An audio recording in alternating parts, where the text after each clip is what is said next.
everyone, and welcome back to my channel. If you're new here, my name is Avery. I'm 24 years old and I make videos all about personal finance and budgeting, so if that's something that interests you, feel free to subscribe.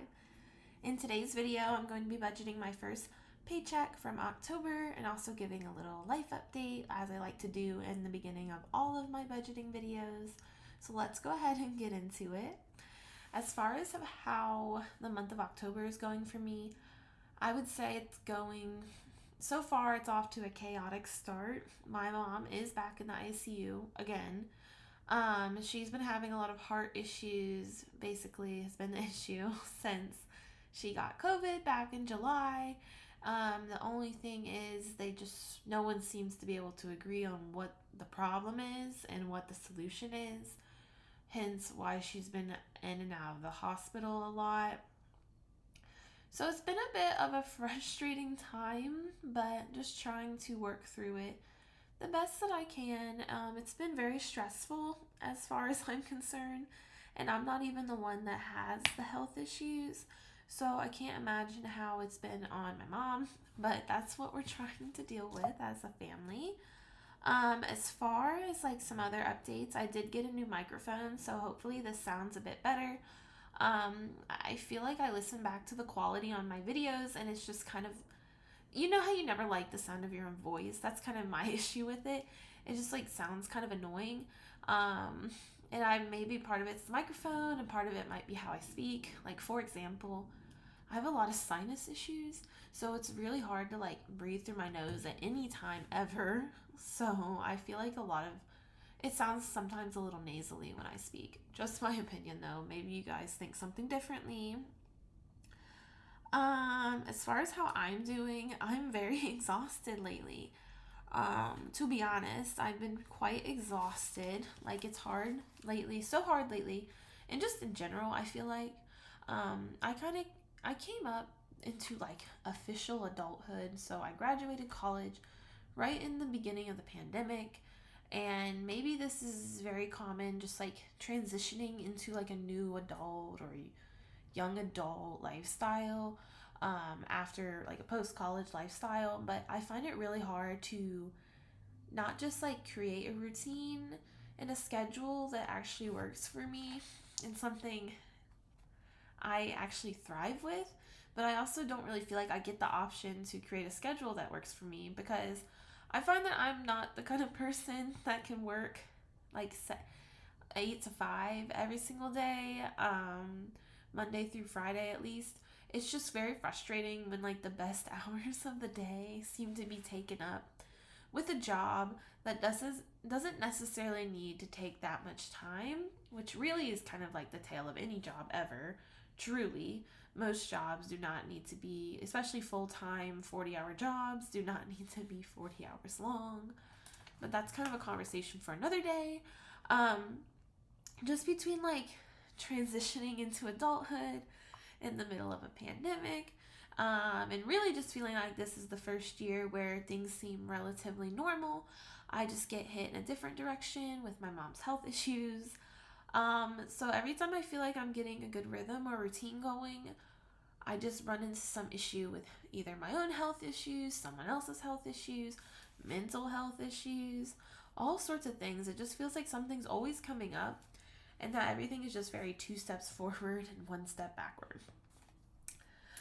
For example, I've been trying to do my spin classes or my cycling classes, and I just keep running into a scenario where I can't do the classes because something is always coming up. And if I've scheduled the classes, if I cancel within 12 hours, they charge a $10 fee, which I think is personally very ridiculous, but every gym that has classes likes to do this.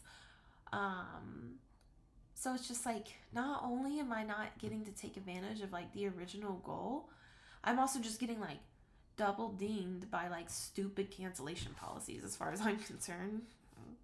So hopefully it'll be a little better in the future, but that's just what I'm dealing with right now. I feel like the stressful vibes of my life are kind of just rolling into my budget as well, at least in this term of my spending habits. I just am not really looking at the budget when I'm spending. I'm doing a lot of like emotional spending, which tends to look like food for me. I just buy a bunch of food, like eating out. So I really need to make some updates, like just add all my expenses in because I haven't done it in a second. And as you can see, like all of my credit cards need reauthorized because it's just ridiculous. But I need to redo those and just make sure everything is squared away with that. But part of it is like you also sometimes you try to hide your spending from yourself, but I'm not gonna do that. I've just been dragging ass on it basically. As far as my budget goes, like I said, I've been stressed out, so I've been spending money. A few different things that I've been thinking about. I do have this house down payment category. As far as like long term, where I'm going with that, I feel like I just don't have like a set life plan, which is fine. You can be flexible on it, but it's like ultimately, like it says, this is the house down payment fund, but more and more it seems to just be turning into like my who's to say, like who knows what's going to happen. Like I've talked about moving out of state with my boyfriend.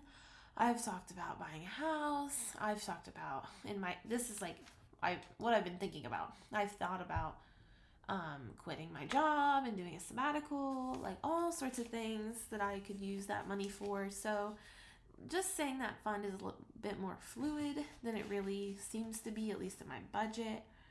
I may think about restructuring my budget. I miss not thinking so much about like my purchases, to be honest. Because I feel like in the past, the way that I would spend money is I would just check the bank account, and if I had the money in there, I would just, if I felt like spending it, I would spend it. Obviously, I'd consider like, well, do I have any bills? Do I have anything I need to pay in the future? Anything important coming up? But ultimately, there wasn't like a ton of, there was a lot more leeway, I feel like, and a bit more fluidity to the money. And that's not to say like YNAB doesn't give you fluidity or flexibility, I guess. You can move, I can move money to any category at any time.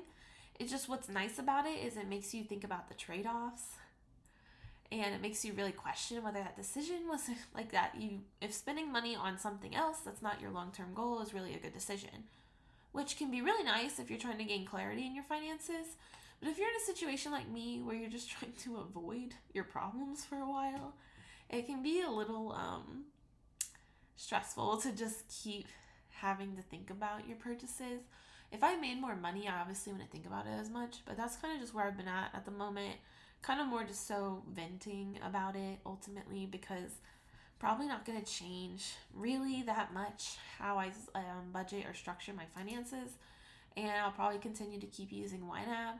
I just think every now and then I may just fall off the rocker, so to speak, and just do spending that doesn't align with my long-term goals, but ultimately might be necessary in the short term.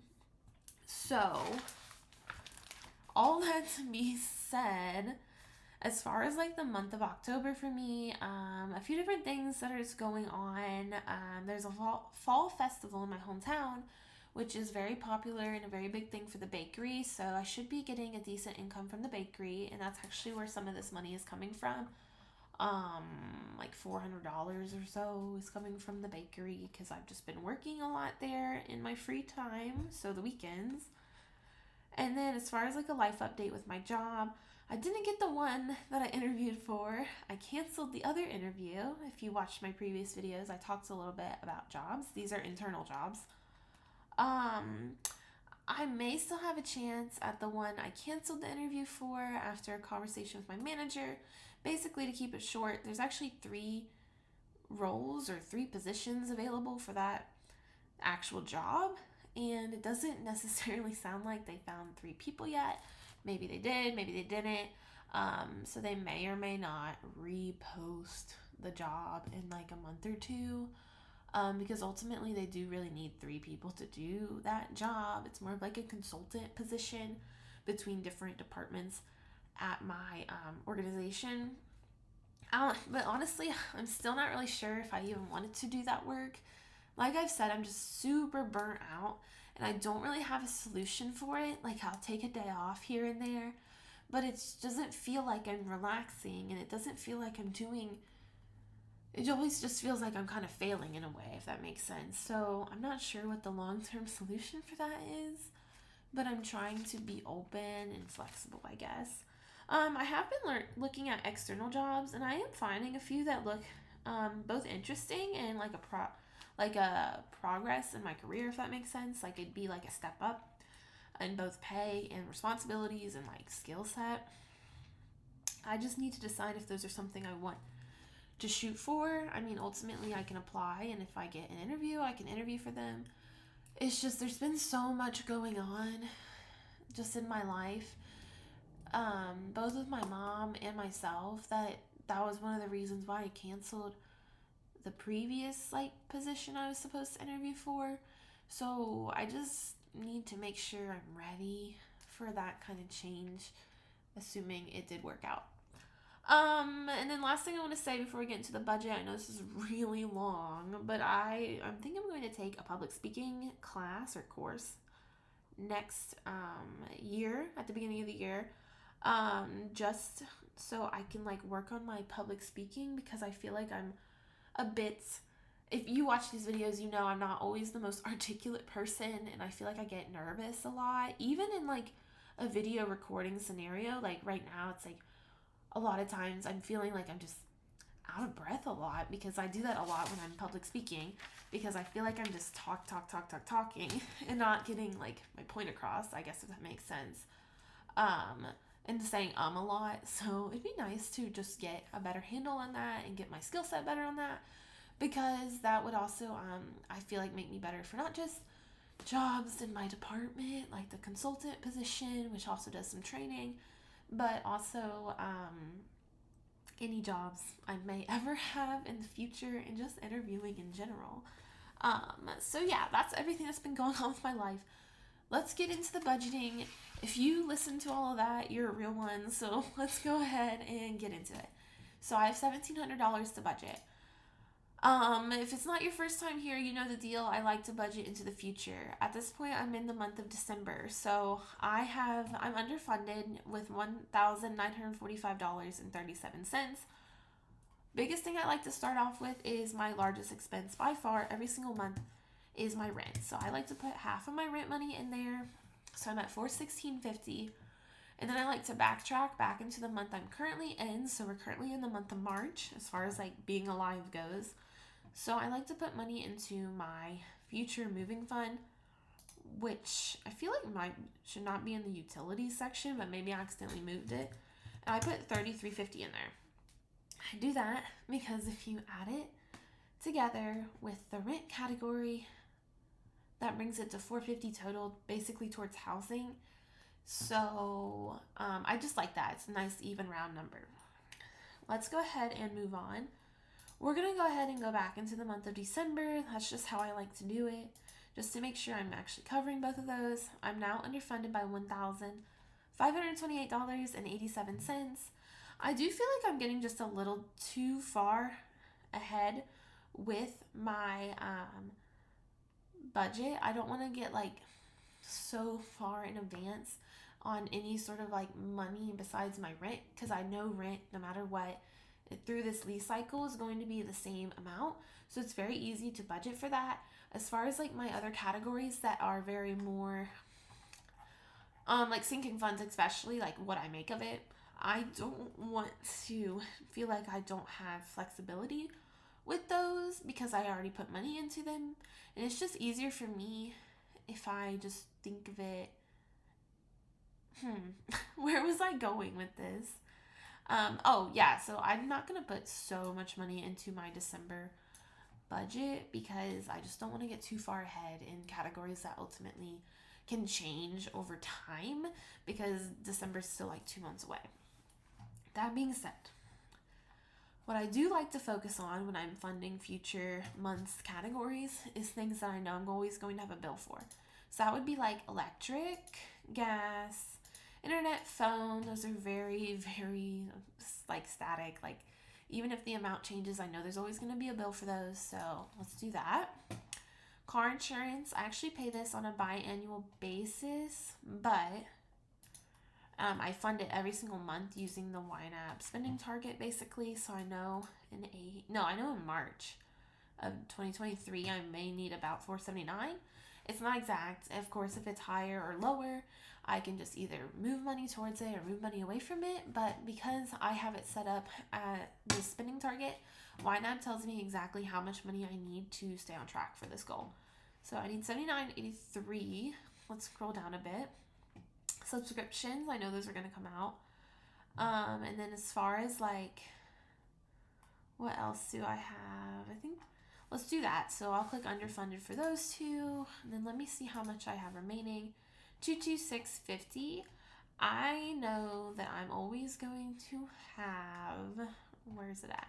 Transportation expenses. So putting $100 in there. Let's do that. And then I'm down to 12650.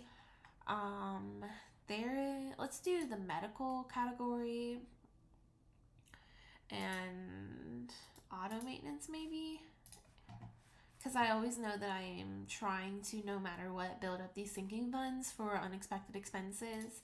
I am getting to a point with the medical category where $500 would cover my deductible. I need $1,000 on my current medical insurance plan, assuming this doesn't change next year. So $500 is my current deductible, and then $1,000 is my out-of-pocket max.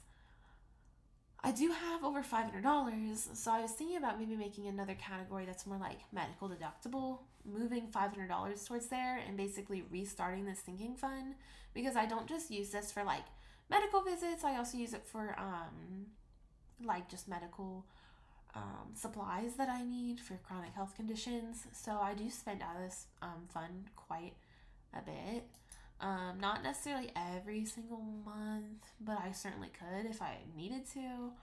Just some thoughts I've been having with it. And then I'm down to $26.50. Let's put it into the Roth IRA, because I just know my Roth IRA comes out automatically every month. So that brings me down to exactly $1,000. And I know I need to put money into my wellness category. I don't have a monthly target for this one. This is where my like spin class is, or spin membership comes out of. But I do know I'm trying to get ahead on that by using extra money, like money from the bakery. So I'm going to put $50 in there. And I don't have a monthly target for this, because ultimately it's not like the end of the world if I don't have it. Like, I need to have a phone, I need to have internet to do my job, I need to have a place to live, but I can always find a different way to exercise. So I basically like to set up my budget in a way where I can where I'm always focusing on not just my top expenses for every month, but my top like spending priorities, and then things that are more like come and go, like wellness or clothing. I don't set up a monthly target because those are very in flux, I guess. I can always change that if I need to. So let's put $50 in there. So we're underfunded by exactly $1,000. Let's step away from December for now and go back into October. And I want to take a look at my house down payment category. So I know that, like I said earlier, it's kind of becoming a who's to say? It could be anything. Like, that doesn't mean I'm not going to keep putting money into there. I always put at least $125 in there from each paycheck. So let's go ahead and do that now. So I'm up to $125. So I'm up to $1,756.56. And then I know I need to put money into my gifts fund. I haven't been funding this a lot because honestly, I just don't be buying people gifts anymore. Not like I have been, but I'm not funding this like a monthly sinking fund, because I usually am pretty just kind of like austere about who I'm buying gifts for, because I mean, I know whose birthdays are important to me, or which birthdays I need to spend money on, or I know what big life events are happening, like baby showers. So I usually just start funding this like a month in advance or something. If I need money in there, I basically put money in there. But I know that Christmas is coming up, and I usually don't spend money on other gifts towards Christmas. So I haven't been putting money in here. All that to be said, I am going to put $20 in here. I'm going to put $20 in here because I am actually just trying to put money aside for my sister. My sister is trying to get her social work license, and she has to take this test, and it's a pretty expensive test. I think it's $250, and she's actually taken it twice now, But I know that she's just had a lot on her plate, that she's failed the test just by a couple questions, literally just a couple questions each time. But I know she's been kind of stressed about the price of it and everything. So I'm actually just trying to put some money aside because she does have to wait 3 months to retake it. I'm putting money aside that I can gift to her in order to just mitigate the cost of that test. So I'm doing that, and my boyfriend is actually doing that too. He said that's something he wants to do. So between the two of us, we're basically just sponsoring her next chance to take that test. And I just think hopefully that will relieve some stress on her shoulders. She doesn't really ask for much from anyone, but I feel like she deserves it, so that's what I'm doing. As far as like on other goals, I don't know. Maybe. Oh, I do know actually. So I am going to a conference next Sunday for my job, and I do need to buy some clothing for it. I'm not gonna lie, when I go into the office, I'm kind of bumming it low key. Like, I'm not, I'm really putting the casual and business casual. I only go in twice a week. So I'm in one day in the office. When I'm in there, like no one else is in the office. I don't mind it that much because it's very quiet and it's very easy to get stuff done. But that doesn't mean I'm just not balling out on the outfits, if you know what I mean, because I just don't need to. And honestly, like, it doesn't matter that much either. I feel like the quality of like office office dress codes, just in my opinion, I don't know anything truly because I'm so young, but in my opinion, I would not be surprised if office dress codes have gotten a little less formal over time, since the start of the pandemic. Just because, like, ultimately, if you've been working from home in your pajamas and you're just getting the job done, does it really matter if you're wearing like business formal when you're in the office doing the exact same work? Not really. All that to be said, I do have to get some clothing for this conference since it is kind of more of a professional environment. So I do have to go to like a cocktail gala, or no, like a gala and just like an opening ceremony. So I want to make sure I am at least looking more put together for those. So with that being said, let's put $200 in health, beauty, and clothing. I feel like everything I say has like, here's the big reason why I don't normally do this, but this is why I'm doing it this time. Whatever. So going into technology, since I did buy this microphone, yes, I need to update my budget, I know. But I didn't do it yet because I actually returned this laptop stand I bought. So I bought this microphone and I bought like a keyboard and a mouse to use in my house. And I bought something else, ? Oh, I bought a tripod for my phone. Like a phone tripod, so if I want to film videos on there for any reason, it'll be easy to do so, or easier to do so, and it'll look more stabilized. So all that to be said, I need to put money into the technology category. Once I'm done with this, I'm basically just going to have to atone for my sins and just update my budget. So $50 in there, and then I'm down to $276.77. I'm gonna put, oh gosh, I don't even know. Should I put money? Let's see if there's anything else I need to put money into. Honestly, I probably need to put more money into dining out. I'm not even sure how much. Let's put 50 in there. And then let's go down to my Roth IRA because I need to put more money in there because I just try to when I can. So let's do $26.77. So now I'm up to $200 remaining. And I honestly can't even remember what I was going to put this towards. So let's just kind of improv it. I'm going to put 25 into the haircut because this actually needs updated. It's like December it's actually December something now. So let's update that to 12 ? So I need $125 for that. And I probably should increase my emergency fund, but that might just be a beginning of next year goal. So let's take a look here. YNAB, auto maintenance, medical, transportation. I've been spending a lot of money on gas lately, it feels like, because visiting my mom in the hospital. She's an hour away, and traffic around my city now is just stupid and horrible. So I feel like I'm just wasting a lot of gas sitting in traffic now as this city continues to grow. And since I'm driving more and farther distances, I run into scenarios where I'm just buying gas more. And gas prices seem to be creeping up again.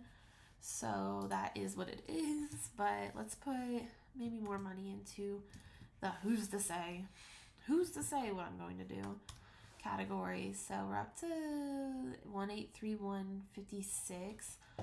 I can't do this math on the top of my head. I want to get this up to 1850. Hold on, where's my phone at? I'll just do it on there. So 1850 minus 1831.56 is 1844. So let's put another $18.44 in there. And so I'm up to $225 assigned this month. And then I have $81.56 remaining. There's just no rhyme or reason sometimes at the end of this. Let's put $31.56 in there. And then the last $50, let's put it in, I could put it in health, beauty, and clothing. Let's put it in fun money for now, because I feel like I actually went bowling yesterday, and it's the beginning of, oh my gosh, it's the beginning of the month, and I know I'm going to go to the fall festival at the third week of October, so probably need some more money in there for whatever I end up doing or eating there. So yeah, that is today's budgeting video. I think it's probably been a long one. I can't see how long the video's been, but thank you if you stuck it out. If you like this video, please consider liking it. It really helps out my channel. At least that's what I've heard. And if you enjoyed this video and you want to see more videos in the future, please consider subscribing. Thank you all to my new subscribers. Thank you if you watched my October budget with me video. That's actually like my best video ever. So thank you for that. I wasn't really expecting that. So yeah, as far as what I'm going to be doing, I hope you all have a great rest of your day, and I will see you all in the next one. Bye now.